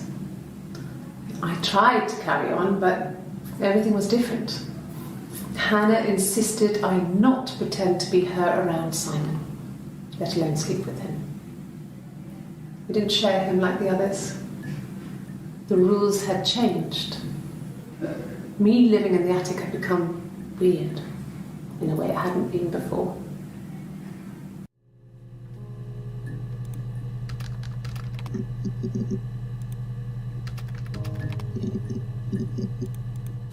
At the time they said it was poison, food poisoning. I mean, I felt so guilty. If I'd still been at home, maybe I could have done something. I didn't. Yes. I thought about telling Hannah. I felt guilty after the kiss. But then it began to feel like this was the way it should be. Sharing, like we had before. He never mentioned her to me. There was the Simon with me and the Simon with her. It was almost like it was a different Simon. But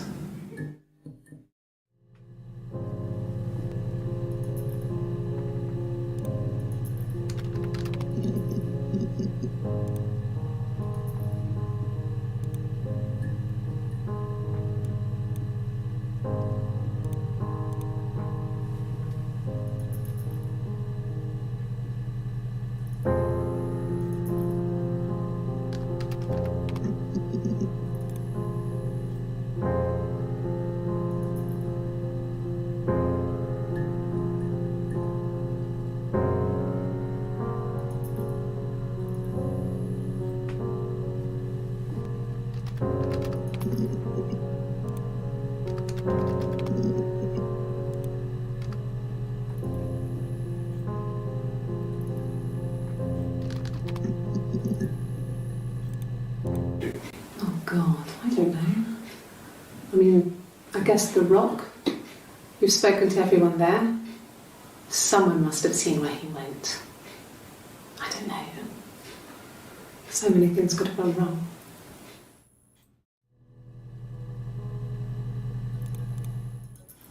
No, it's okay. The other detective has just gone to get me one.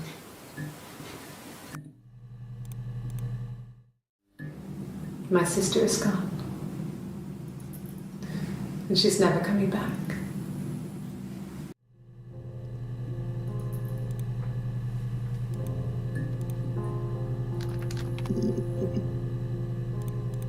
No. I mean, yes, we have arguments, but he never runs off. He always comes back. We make up. It's always that way. Yeah, when I was at school. I worked part-time in the front shop. It was sort of an extended family thing. My dad used to work there, my mum worked there before I was born. I took care of paperwork, filing, typing out invoices, that kind of thing. It was a good job for a girl back then. I didn't work a till or anything though. I was quite shy, so I wouldn't have liked to have worked a till.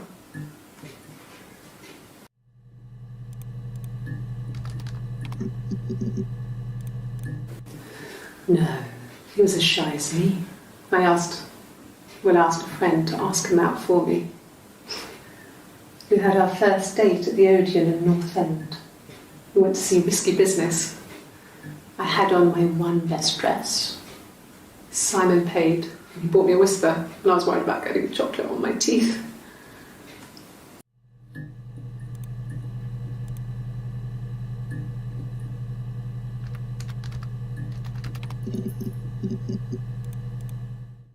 No. I think he spoke to Helen. She said he was upset about her argument, but I'm not sure what else he said. He likes Helen. He likes blondes. There's married couple stuff. A stupid argument, nothing specific. No one knows how to push your buttons better than those you're close to. Yes. He left after the argument. It was about 8 o'clock.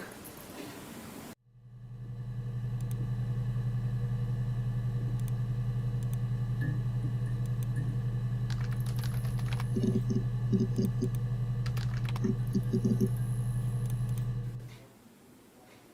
long time. We got married when I was 17. Childhood sweethearts. Something like that. Are you married, detective?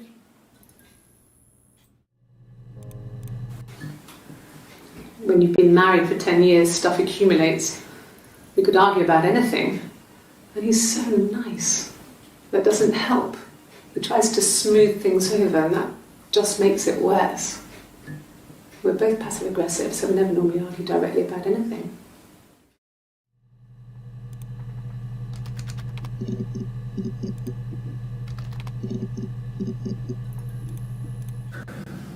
It's like I told you before, I drove. I took the car and drove. I don't have my own car, but I have a spare set of keys. I just drove north. I wanted to think, put some space between me and them. Everything I told you before is true. I stopped at Glasgow. I was tired, exhausted. I pulled out and I hit a car. My car was okay, but I was worried about the baby, so I went to A&E to get the okay. Everything was fine. Slept in the car. When I woke, I tried to call Hannah from a payphone. She wasn't answering. And then I decided to drive back. I had decided that she was more important to me than Simon.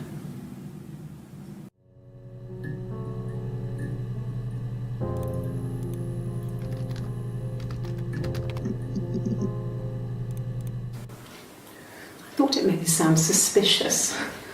It's not a normal thing to do, to drive to the other end of the country. I wanted to keep it simple. I knew it was stupid not to tell you everything. Saying I spent the night in Glasgow when my husband went missing, I thought it would, distract you from what was important. It's different now. Now he's...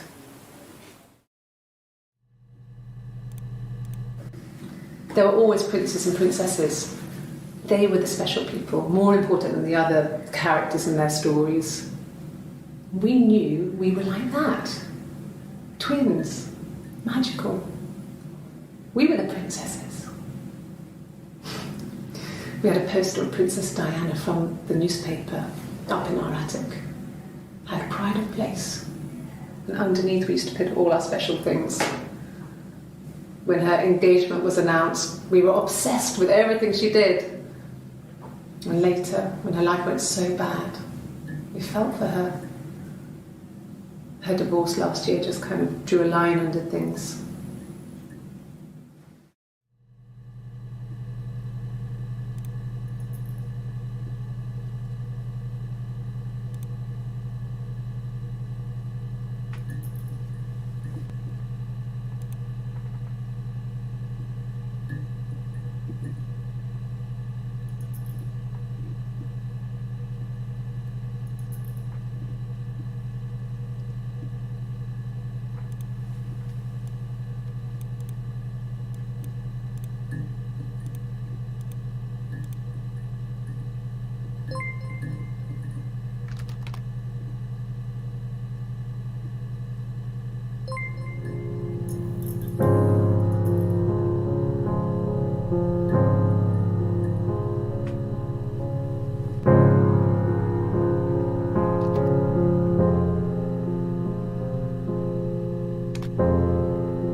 I've never taken a lie detector test before.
It's all that matters, really. The baby. Simon's dead, but the baby, that's how he will live on. Our baby. Then she told me she wanted to help more. She said I should move in with her. She would come clean with Simon about me. I was family. I couldn't have a baby in a bedsit. I told her I didn't want to tell Simon. Told her to wait for the time being.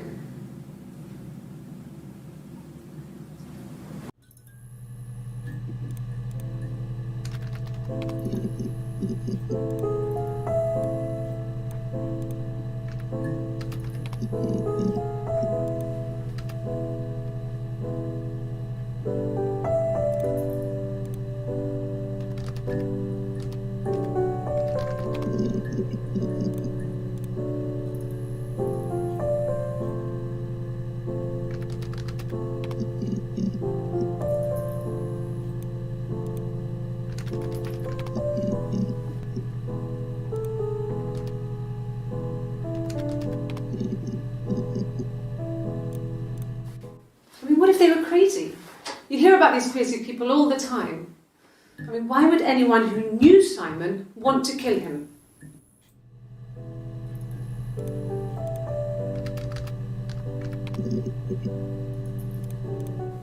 It's the Rockington Arms, The Rock. It's run by a nice couple, Peter and Susan. There's some other regulars there that Simon likes to drink with, and the barmaid they're having sometimes, Helen. Peter said Simon had been in and had a few drinks.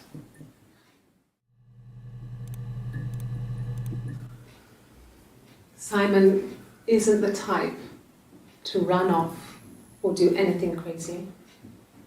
Someone must have done something to him, or there must have been some kind of accident. So what do we do next?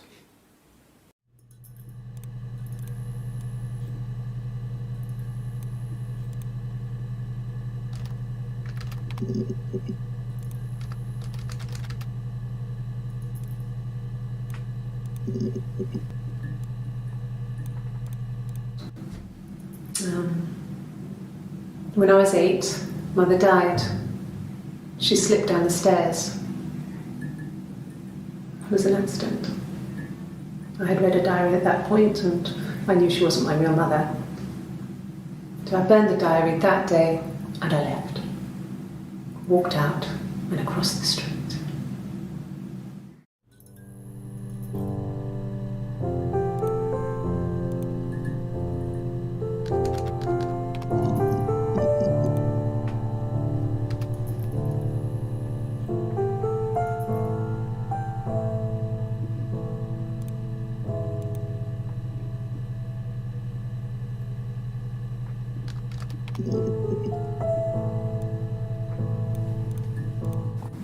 Mum and Dad had never had any reason to notice. They were always busy. If Hannah was eating a lot, they didn't mind. She didn't put on any weight. That girl has a healthy appetite.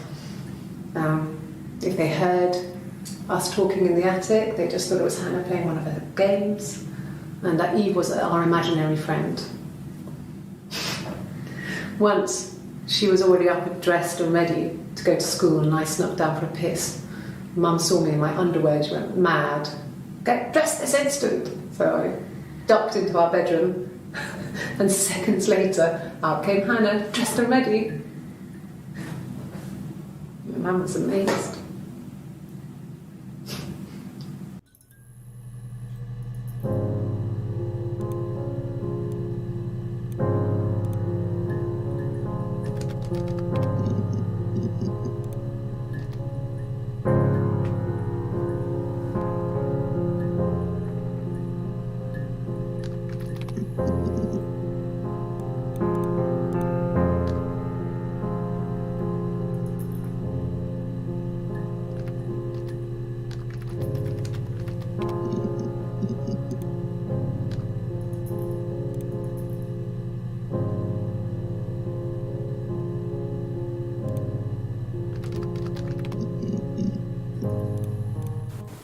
They said it was food poisoning.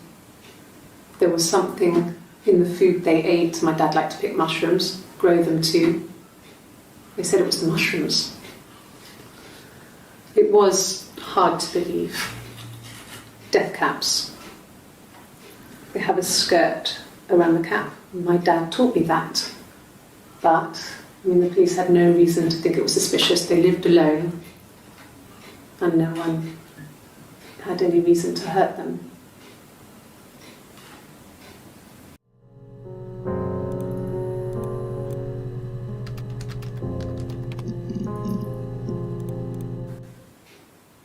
No.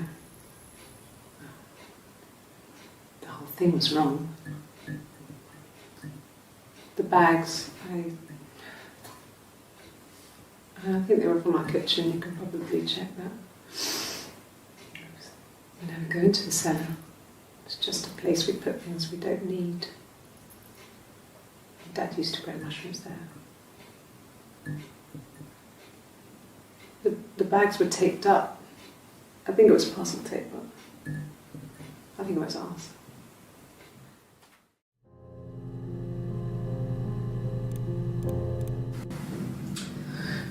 I was living in the attic. It was a very hard time. I was depressed, was still pretty sick of the STD. And I came down one morning and they were dead. They were in bed and both had been sick. They'd thrown up a lot. And I'd slept through it.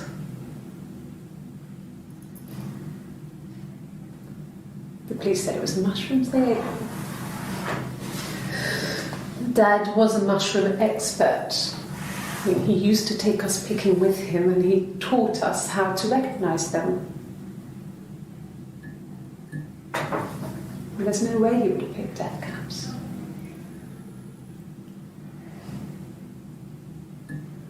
But the police believe that's what happened. They never even looked in the attic.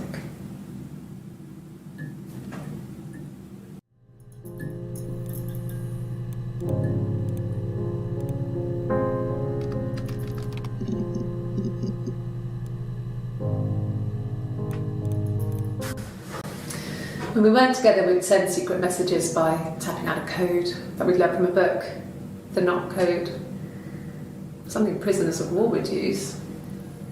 We'd tap them out on radiator pipes or the attic floor.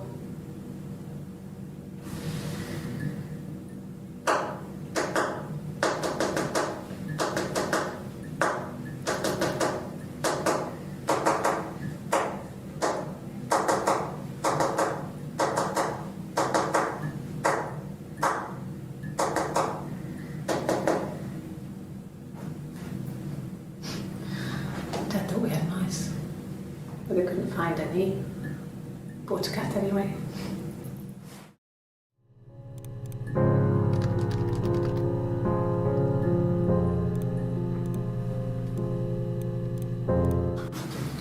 The legal stuff was completed very quickly.